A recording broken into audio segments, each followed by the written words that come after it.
First contact fallout. The quarantine lab on Outpost Sigma 7 reeked of antiseptic and fear.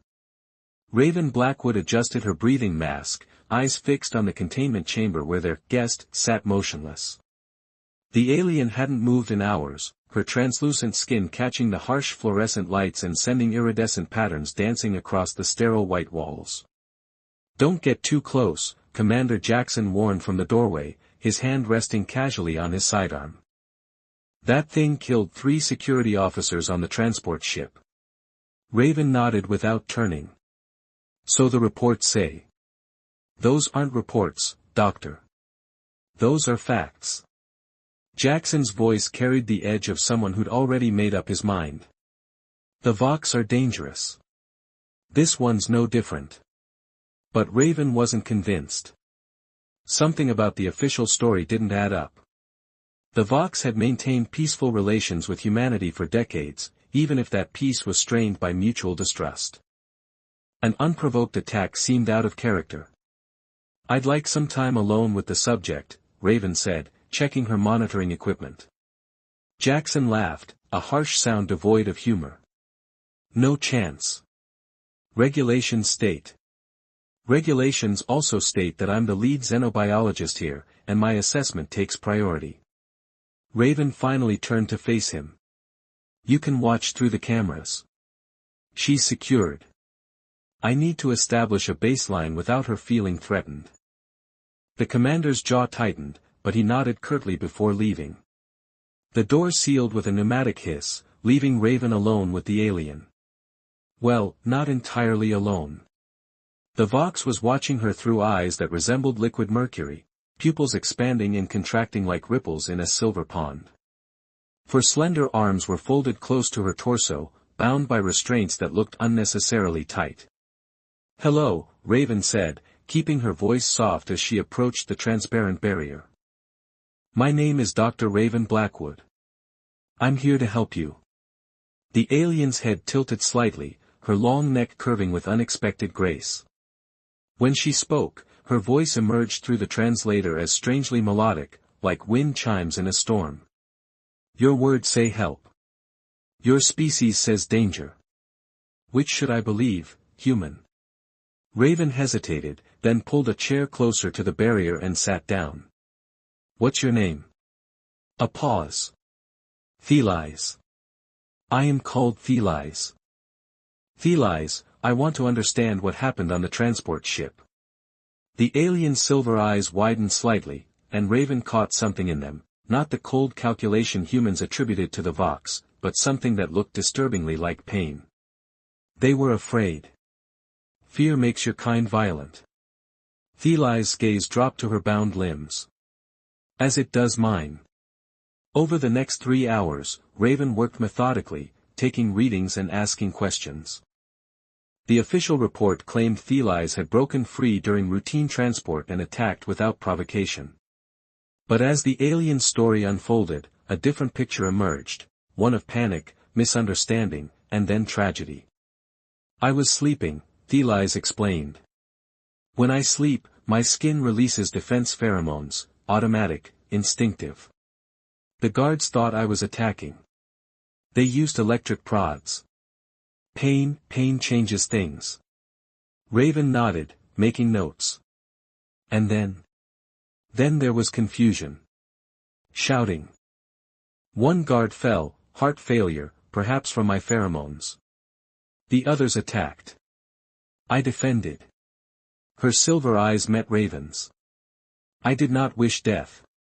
Later, in the station's mess hall, Raven sat alone with her data tablet, reviewing footage from the transport ship. The security cameras told a story consistent with Thelies' account, not the official narrative. The first guard had indeed collapsed before Thelies made any aggressive moves. Making friends with the murderer? Raven looked up to find Dr. Wendell Porter sliding into the seat across from her, his thin lips twisted in a smirk. As the station's military liaison for xenobiology, Porter had built his reputation on papers suggesting the inherent aggression of non-human species. "I'm doing my job," Raven replied evenly. "Examining evidence rather than jumping to conclusions." Porter laughed. The evidence is 3 dead officers. The conclusion jumped itself. He leaned forward. Look, Blackwood, I know your history, how your parents were part of the first contact delegation. How they raised you to believe in intergalactic harmony. It's admirable, if naive. Is there a point to this conversation, Doctor? The point is, don't let your bleeding heart cloud your judgment. That thing in there isn't human. It doesn't think like us, feel like us. That's precisely why I'm studying her, Raven cut in. To understand those differences instead of fearing them. Porter's eyes narrowed. There's a briefing tomorrow at 0800. Earth Command wants recommendations on whether to consider this an isolated incident or evidence of Vox aggression. I assume you'll be presenting your unique perspective. After he left, Raven returned to the quarantine lab. The night shift was quiet, just a single guard who nodded respectfully as she entered. Thelise was awake, her silver eyes tracking Raven's movements.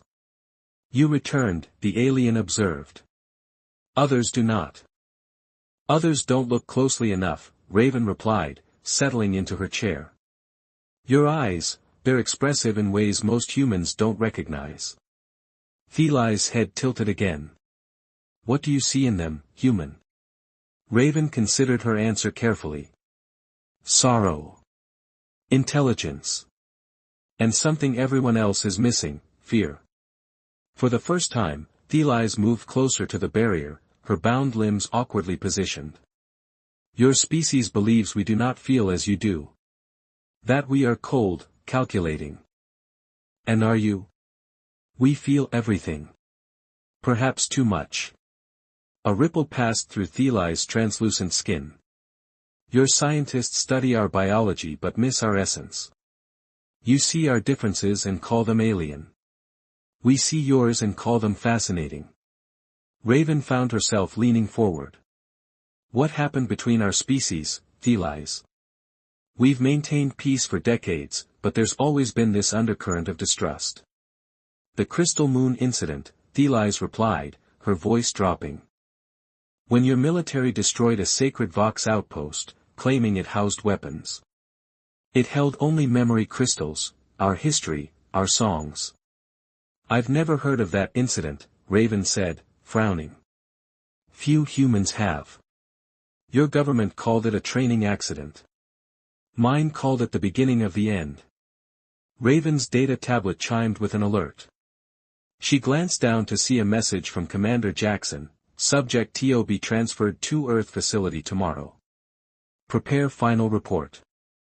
Looking up, she saw Thelise watching her, those mercurial eyes reflecting the dim light of the lab. And in that moment, Raven made a decision that would change everything.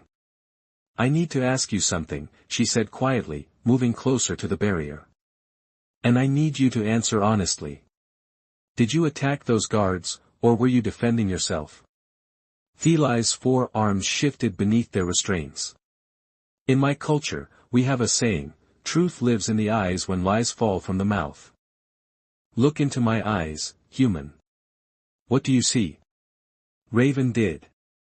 The swirling silver depths held no deception she could detect, only a profound sadness and something else, hope. I believe you, Raven whispered. And I think you're in danger. The facility they're sending you to, it's not known for ethical treatment of non-human subjects. Then I die, Thelise said simply. As was perhaps always meant to be. No, Raven replied, her mind racing. Not if I can help it. But first, I need to understand exactly what happened on that ship. Everything. Because by tomorrow, I'll either be presenting evidence that could save you, or becoming complicit in something I can't live with. As the station's artificial night cycle dimmed the lights, Raven listened to Thelise's full account, recording every detail. And with each word, the pain in those alien eyes became harder to ignore, while the truth became impossible to deny. Broken trust, building bridges. The morning briefing room buzzed with tension as military personnel and scientists gathered around the oval table. Raven sat quietly, reviewing her notes as Commander Jackson addressed the group. Earth Command has expressed serious concerns about the Vox incident, Jackson stated, his voice cutting through the murmurs. Dr. Porter will present his assessment first, followed by Dr. Blackwood. Porter stood, straightening his pristine lab coat. My colleagues, what we're dealing with here is textbook Vox aggression pattern. The species has evolved deceptive capabilities specifically to manipulate humanoid emotional responses. He tapped his tablet, projecting images of Theli's brain scans. Note the enlarged empathic centers, perfect for reading human fear and exploiting it. Raven watched the faces around the table harden. This wasn't science, it was fear-mongering dressed in academic language. Furthermore, Porter continued, chemical analysis confirms the presence of neurotoxic compounds in the subject's epidermal layer. The deaths on the transport ship were not accidental, they were the natural conclusion of the Vox biological imperative. When Porter finished, all eyes turned to Raven. She rose slowly, aware that what she was about to say would make her few allies in the room. Dr. Porter's analysis ignores critical context, she began. Yes, Theli's skin produces defensive compounds, as a stress response, not an attack mechanism. I've reviewed the transport ship footage frame by frame. She displayed her own evidence, timeline analyses, biological readings, and most importantly, the unedited security footage showing the first guard collapsing before any physical contact with Theli's. The initial casualty suffered cardiac arrest triggered by an existing heart condition, documented in his medical records, which I've included in my report. His collapse triggered panic among the other guards, who employed electric restraints against protocol. Theli's subsequent actions were defensive, not aggressive. Commander Jackson's expression darkened. You're suggesting our security personnel were responsible.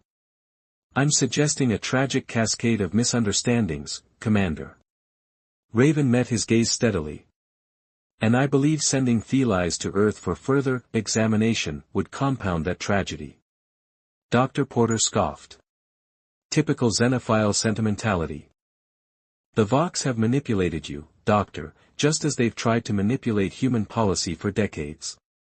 Speaking of manipulation, Raven countered, I found something interesting when I expanded my research last night. She displayed new documents on the main screen, classified military communications. These were buried in the station archives, reports about the Crystal Moon incident. A ripple of discomfort passed through the military personnel. Jackson stood abruptly. Those files are classified. Yes, they are. Which raises the question, why classify an accident? Raven pressed forward. Unless it wasn't an accident at all. The Vox outpost contained no weapons, did it, Commander? It housed cultural artifacts, memory crystals containing their history. The room erupted in angry voices. Porter shouted about treason while Jackson demanded the meeting be suspended. Through the chaos, Lieutenant Farrow, a quiet security officer who had said nothing until now, spoke up. She's right. The room fell silent. Farrow cleared his throat. I was stationed on the destroyer that fired on Crystal Moon. We were told it was a weapons cache. After the strike, when we recovered fragments. He paused. They were data crystals. Cultural records, like the doctor said. Jackson's face had turned to stone. This briefing is over. Lieutenant Farrow, report to my office immediately. Dr. Blackwood, you are suspended from all duties pending review. As the room emptied, Raven felt a hand on her shoulder. It was Dr. Naima Kamari, the station's neuropsychologist. That was either very brave or very foolish, Naima said softly. Possibly both. What would you have done? Raven asked. Naima looked around to ensure they were alone. I don't know. But I do know Theli's is being prepared for transport in 3 hours. Whatever you're planning, that's your window. Raven blinked in surprise. Who says I'm planning anything? The same determination I see in your eyes was in my grandmother's when she smuggled refugees across borders during the water wars. Naima pressed a keycard into Raven's hand. This will give you access to the medical supply storage. Hypothetically, if someone wanted to sedate a guard without causing harm, the blue vials on shelf 7 would be most effective. Before Raven could respond, Naima walked away, her lab coat swishing behind her. 3 hours. Raven needed help, and there was only one person on the station who might understand what she was about to do. She found Lieutenant Marcus Way in the hydroponics bay, tending to the station's small garden. Unlike most military personnel, Way had always shown curiosity about the Vox rather than fear.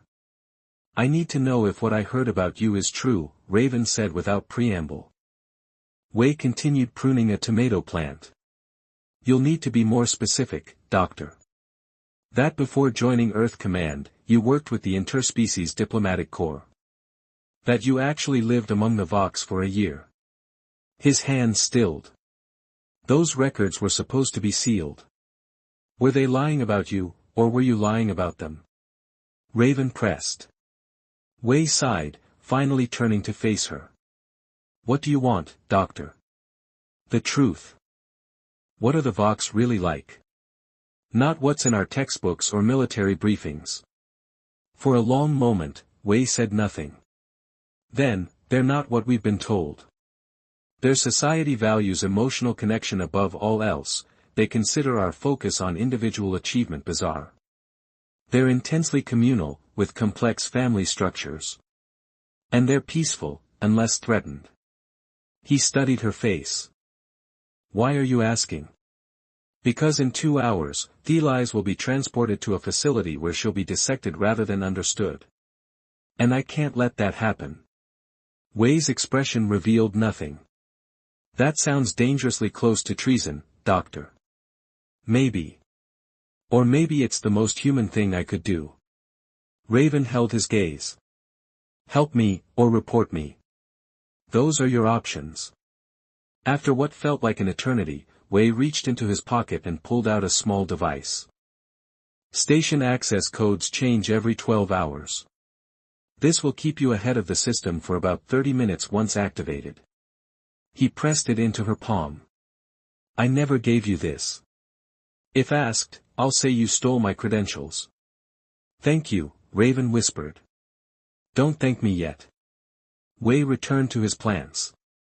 "If you succeed, we may prevent an interspecies incident. If you fail, we both face a firing squad." With Naima's keycard and Way's device, Raven formulated her plan. The transport team would move Thelize from quarantine to the docking bay via the service corridor. With the right timing, she could intercept them, sedate the guards, and reach the emergency shuttles. Simple. Except for the dozens of ways it could go catastrophically wrong. When the time came, Raven positioned herself in a maintenance alcove near the intersection of 2 service corridors. Her heart pounded so loudly she worried it might give her away. The sound of boots on metal flooring approached, 2 guards and Dr. Porter escorting a shambling Thelize. The alien's silver eyes were dulled, her movements sluggish. They'd sedated her already. Raven waited until they passed, then stepped out and called, "Dr. Porter. Urgent message from Commander Jackson." As Porter turned, Raven deployed Naima's sedative from a small pressurized injector. The guards reached for their weapons, but too late, the fast-acting compound dropped all 3 humans in seconds. Thelize swayed on her feet, those mercury eyes focusing with difficulty. "Human. Raven. Why?" "Because everyone turned away from you," Raven said, removing the restraints from Thelize's 4 arms. "But I couldn't ignore what I saw in your eyes." "They will hunt you now," Thelize murmured as Raven supported her weight. "Your life here is ended. Then we'd better make what comes next count." Raven activated Way's device, watching as the corridor security panels flickered and reset. "Can you walk?" Thelize straightened with visible effort. "Lead. I will follow." They moved as quickly as Thelize's condition allowed, navigating through service tunnels toward the shuttle bay. Raven's tablet buzzed with station-wide alerts, their absence had been discovered. At the shuttle bay entrance, Raven hesitated. Once they crossed this threshold, there would be no going back. Her career, her reputation, possibly her freedom, all sacrificed. You can still return, Thelies said, seeming to read her thoughts. Say I forced you. That I used my alien abilities to control your mind. Raven looked into those silver eyes, seeing not manipulation but understanding, and something else she hadn't expected, respect. No, she decided. We go together. But first, I need you to tell me something. She pulled out a data crystal she'd taken from the research lab. If we escape, what happens next? Where do we go? What do we do? Thelies' four hands clasped together in what Raven recognized as a gesture of solemn promise. To my homeworld. Where the truth of both our peoples waits to be known. Where perhaps, human, we find the path that was hidden from us both. An alarm blared overhead. Time had run out. Then let's find it together, Raven said, opening the bay door to whatever future awaited them among the stars.